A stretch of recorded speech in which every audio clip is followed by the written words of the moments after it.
এখন দেখব ANOVA test. ANOVA test স্ট্যাটিস্টিক্সে কীভাবে করে।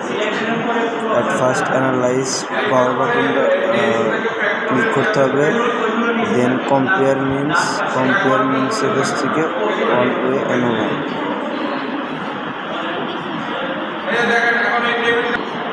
আমরা এখানে এজের সাথে 5টা রেসপন্সের অ্যানোভা করব। তাহলে আমাদের একটা কনফিউশন তৈরি হতো না যে সিটি স্ক্যানের রিপোর্ট একরকম এমআরআই এর রিপোর্ট আরেকরকম। আচ্ছা, লাস্ট ওয়ান 5। কিন্তু আমরা দেখেন দুইটা রেজাল্ট কিন্তু একই পাইছি।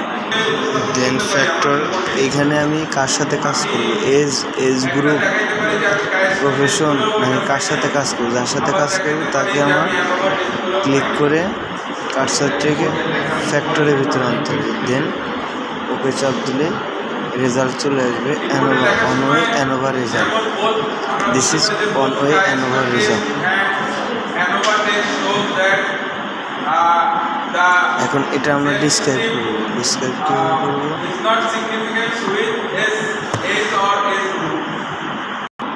এখন এই টেবিলটাকে যদি আমরা কপি করে চ্যাটজিপিটিতে দিই এবং তাকে যদি ডিসক্রাইব করতে বলি, সে সুন্দরভাবে ডিসক্রাইব করে দেবে। তবে শর্ত, টেবিলের সাথে অথর কিংবা রিসার্চারের হিউম্যান বিংয়ের একটা ইফেক্টিভ রিলেশন থাকতে হবে, যা সাহায্য করবে টেবিলটা বোঝার জন্য।